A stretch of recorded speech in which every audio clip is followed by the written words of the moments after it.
En este video se explican algunas de las propuestas del primer proyecto de la Guía Internacional de Contabilidad de las Organizaciones sin fines de lucro, IMPAC, por sus siglas en inglés. Proporcionará una visión general de los aspectos más importantes de la presentación de los estados financieros. Los estados financieros son importantes porque transmiten información a un amplio abanico de partes interesadas sobre las finanzas de una organización sin fines de lucro, OSFL. Los 4 estados financieros principales son: el estado de situación financiera, estado de ingresos y gastos, el estado de cambios en los activos netos y el estado de flujos de efectivo. La INPAG tiene una sección dedicada a cada uno de estos 4 estados principales, así como secciones que proporcionan orientación adicional relativa a los estados financieros en general. Este video abarca las secciones 3, 4, 5, 6 y 7. No se han detectado problemas específicos de las OSFL en la sección 8, Notas a los estados financieros, ni en la sección 10, Estados financieros consolidados y separados. Estas secciones no se tratan en este video, pero le rogamos que nos comunique si hay alguna cuestión específica de las OSFL que se nos haya pasado por alto. El planteamiento general para desarrollar la INPAG consiste en utilizar la norma de contabilidad NIF para las PYMs como punto de partida, y solo introducir cambios cuando sean necesarios para abordar cuestiones específicas de las OSFL. Este enfoque se ha adoptado con los estados financieros. La norma de contabilidad NIF para las pymes está diseñada para ser utilizada por empresas comerciales. Las OSFL y los usuarios de sus estados financieros tienen necesidades diferentes. Por ello, los estados financieros de la IMPAC se han adaptado a este contexto. En primer lugar, las OSFL pueden recibir subvenciones o donativos, que solo pueden utilizarse para un fin específico. Estas subvenciones y donativos pueden tener restricciones asociadas a su uso. La IMPAC propone informar los fondos con restricciones por separado de los fondos sin restricciones. En segundo lugar, la INPAG propone un estado de ingresos y gastos más centrado en las actividades operativas de las OSFL. Las partidas no operativas, que se propone excluir del estado de ingresos y gastos, se reubicarán en un estado de cambios en los activos netos ampliado. La INPAG propone que se faciliten cifras comparativas para todos los importes presentados. Estamos recabando opiniones sobre si esto contribuirá a la transparencia proporcionando información útil, o la dificultará, sobrecargando a los usuarios de los estados financieros con demasiadas columnas. Se trata de una cuestión importante que deben considerar las partes interesadas. La INPAG también incluye un estado de situación financiera y un estado de flujos de efectivo. En líneas generales, estos estados siguen los requisitos de otros marcos. Sin embargo, se requieren algunas revelaciones adicionales debido a la necesidad de informar por separado sobre los fondos con restricciones y los fondos sin restricciones. Examinaremos cada una de estas propuestas con más detalle. Esta diapositiva ilustra lo que estas propuestas significan en la práctica, para el estado de ingresos y gastos. Comenzando con un estado de ingresos y gastos simplificado para una OSFL, que muestra un único ejercicio financiero. Este es el formato de presentación que podría verse bajo la norma de contabilidad NIF para las pymes, excepto que la diferencia entre ingresos y gastos genera un superávit o déficit, en lugar de resultado del periodo. La INPAG propone añadir 2 columnas adicionales, una para los fondos con restricciones y otra para los fondos sin restricciones. Esta información ayudará a los usuarios de los estados financieros a comprender qué parte de los fondos de la OSFL está comprometida para fines específicos. Separar los ingresos y los gastos en 2 columnas adicionales puede requerir más trabajo para las OSFL. Sin embargo, muchas OSFL que reciben subvenciones y donativos con restricciones ya deben estar registrando estas transacciones por separado, puesto que a menudo es necesario para demostrar la responsabilidad y el cumplimiento de las condiciones del acuerdo de financiación. Por lo tanto, se supone que el trabajo adicional debería ser limitado. Es necesario equilibrar la necesidad de transparencia y las medidas para minimizar la complejidad. Como se acaba de señalar, para ayudar a la transparencia, el estado de ingresos y gastos requiere columnas adicionales para los fondos con restricciones y los fondos sin restricciones. Se requiere una separación similar en el estado de cambios en los activos netos. Para minimizar la complejidad, la IMPAC no exige una separación equivalente en otros estados. Para ayudar a la transparencia, el estado de situación financiera requiere que los activos netos muestren la separación entre fondos con restricciones y fondos sin restricciones. Sin embargo, para minimizar la complejidad, la IMPAC no exige una separación equivalente para cada línea de activos y pasivos. Como ya se ha indicado, con arreglo a la IMPAC, las OSFL presentarán un estado de ingresos y gastos. Esto sustituye al estado del resultado integral de la norma contable NIIF para las pymes. Este cambio se ha realizado porque en nuestras conversaciones con las partes interesadas se afirmó con frecuencia que las cifras más importantes para los usuarios de los estados financieros de las OSFL son los ingresos, los gastos y el superávit o déficit. Otras cifras como las ganancias o pérdidas por la revalorización de algunos activos se consideran menos importantes. Como resultado, el estado de ingresos y gastos se ha diseñado para centrarse en las cifras que se entiende son más importantes para los usuarios. Otras transacciones que se incluyen como otro resultado integral en la norma contable NIIF para las pymes se presentarán en el estado de cambios en los activos netos. Esto significa que no se pierde información, sino que se presenta de forma diferente. Las siguientes diapositivas ilustran estos dos estados. Como ya se ha mencionado, el estado de ingresos y gastos tiene columnas separadas para ingresos y gastos, con y sin restricciones. El estado consta de 3 secciones principales. Las 2 primeras son de ingresos, y la otra de gastos. Los ingresos y gastos determinan el superávit o déficit de las actividades operativas. Normalmente, la sección de ingresos se presenta en primer lugar, aunque la IMPAC permite a las OSFL presentar los gastos antes que los ingresos, si esto resulta más útil para los usuarios de sus estados financieros. La tercera sección se refiere a las ganancias y pérdidas, que no figuran en los ingresos ni en los gastos, pero que se incluyen en el superávit o déficit global. La IMPAC utiliza el término o superávit o déficit por considerar que es mejor que el término resultado del periodo para describir las operaciones de una OSFL. A diferencia de la norma contable NIIF para las PYMIS, el estado termina en el superávit o déficit, que es una de las cifras que las partes interesadas indicaron que es más importante para los usuarios de los estados financieros de una OSFL. Como se ha señalado anteriormente, las partidas que se incluirían en otro resultado integral con arreglo a la norma contable NIIF para las pymes, se han reubicado en el estado de cambios en los activos netos. Para la sección de ingresos, la IMPAC propone líneas separadas para subvenciones y donativos generales, y subvenciones y donativos de activos no corrientes. La línea de subvenciones y donativos de activos no corrientes incluiría las donaciones de activos, o el efectivo que debe erogarse en adquirir el activo no corriente. También se proponen líneas separadas para otros tipos de ingresos, por ejemplo, los procedentes de la venta de bienes y servicios, y los ingresos por intereses. Los requisitos detallados para el reconocimiento de ingresos no se contemplan en el proyecto de Guía 1, sino que se abordarán en el proyecto de Guía 2.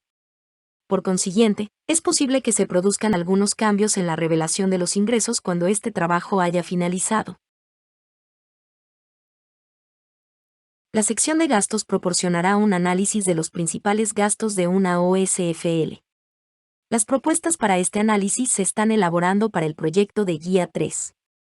También se requerirán líneas separadas para los gastos financieros, pero los requisitos detallados para otros tipos de gastos dependerán del análisis que se seleccione para su inclusión en la IMPAC.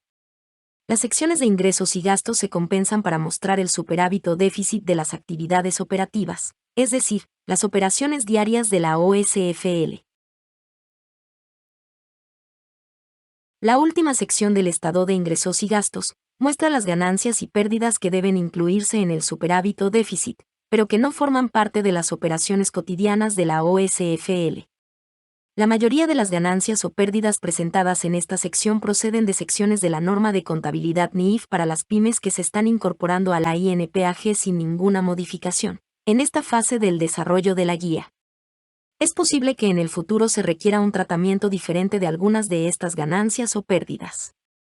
Ejemplos de estas ganancias y pérdidas por valor razonable incluyen las relativas a planes de beneficios definidos, instrumentos financieros y propiedad de inversión, junto con la participación de la OSFL en las ganancias y pérdidas realizadas por una entidad asociada o controlada conjuntamente.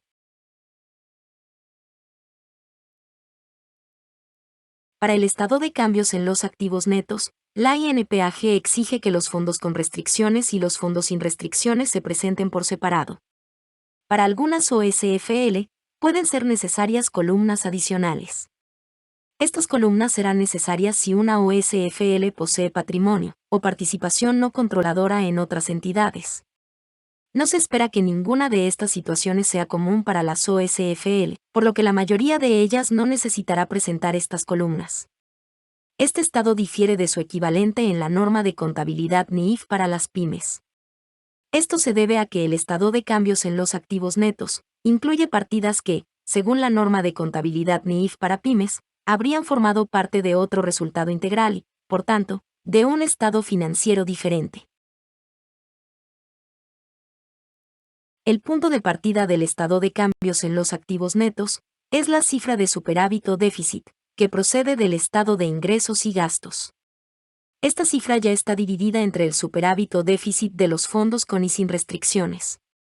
En el caso de las OSFL que no tienen patrimonio ni participación no controladora, no se necesitará nada más que las cifras del estado de ingresos y gastos. El efecto de los cambios en las políticas contables o de la corrección de errores debe mostrarse en el estado de cambios en los activos netos. Este mostrará los cambios que afectan a los saldos de periodos anteriores. Por ejemplo, si una OSFL cambiara su política contable sobre la depreciación de una clase concreta de activos, el nuevo cargo por depreciación se incluiría en el superávit o déficit del periodo de información actual. Pero, como los cambios en las políticas contables son retroactivos, los periodos de información anteriores se ajustan para que los estados financieros muestren las cifras como si esa política se hubiera aplicado siempre. Son estos cambios respecto a periodos anteriores los que se consignan como efecto de cambios en políticas contables o corrección de errores en el estado de cambios en los activos netos. Como ya se ha señalado, algunas ganancias y pérdidas no se reconocen en el superávit o déficit, sino directamente en el activo neto. Matches o ASAFAO no tendrán estas ganancias o pérdidas, por lo que su importancia dependerá de las circunstancias de cada OSFL. Las ganancias o pérdidas no realizadas que se reconocen directamente en el activo neto son pérdidas y ganancias no realizadas por diferencia en cambio. Se trata de ganancias o pérdidas que surgen cuando una OSFL controla un negocio en el extranjero y convierte los estados financieros de dicho negocio en su moneda, a efectos de consolidación.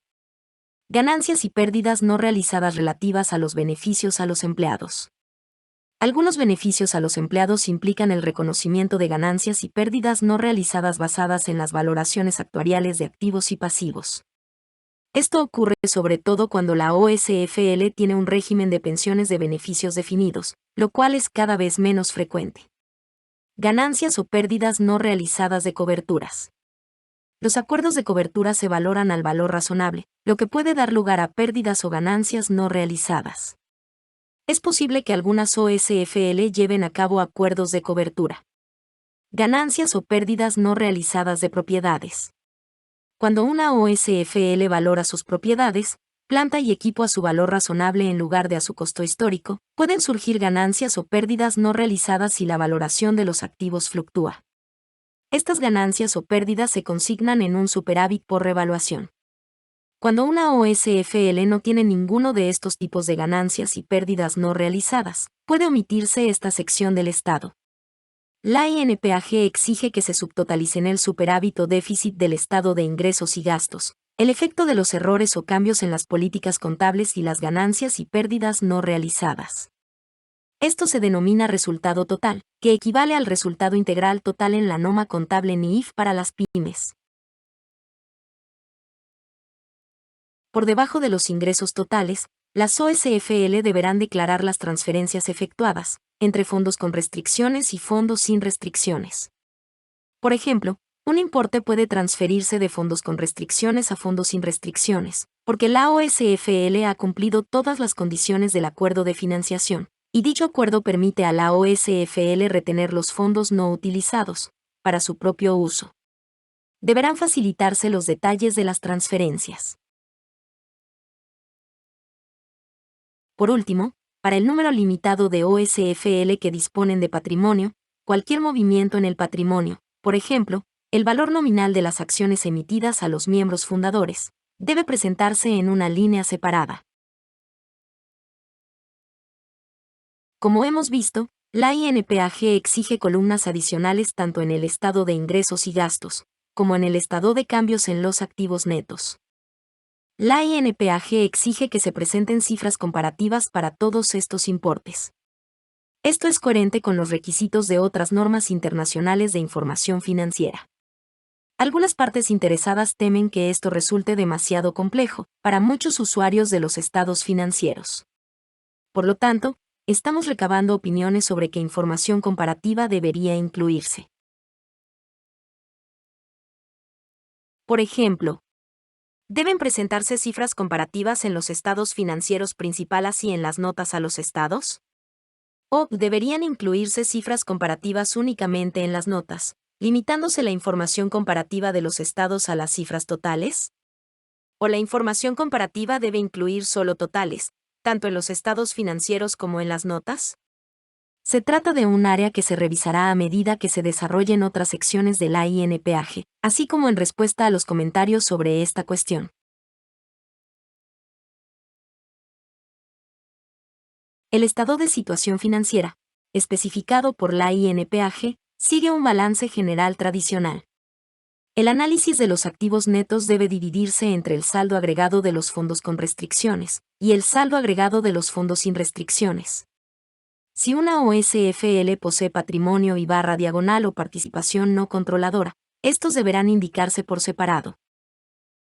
Los activos y pasivos figuran como corrientes o no corrientes. Cuando esta división se basa en el ciclo operativo de la OSFL, existe la presunción refutable de que el ciclo operativo es de 12 meses. Esto significa que menos de 12 meses es corriente y más de 12 meses es no corriente. La INPAG también permite una presentación basada en la liquidez, cuando resulte más apropiada.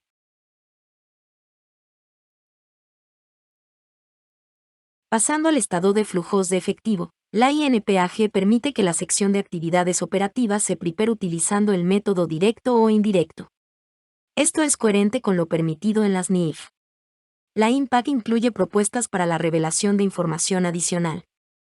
Se trata de las donativos y subvenciones y, en particular, las donaciones de propiedades, planta y equipo, las subvenciones o donativos para la adquisición de propiedades, planta y equipo. Este video explica las principales propuestas relativas a los estados financieros. En resumen, este video describió los estados financieros principales de la INPAG, incluido el alcance de cada uno de ellos. Explicó los requisitos para la presentación de fondos con restricciones y fondos sin restricciones en cada uno de los estados financieros. Describió las propuestas relativas a los estados financieros comparativos. La guía de implementación de la INPAG proporciona estados financieros ilustrativos, que muestran el aspecto que ellos podrían tener. Para responder, visite www.ifr4npo.org/have your say. Descargue una plantilla del documento de respuesta y cargue sus respuestas o carta de comentarios completa. Las respuestas deben estar en inglés. La fecha límite es el 31 de marzo de 2023.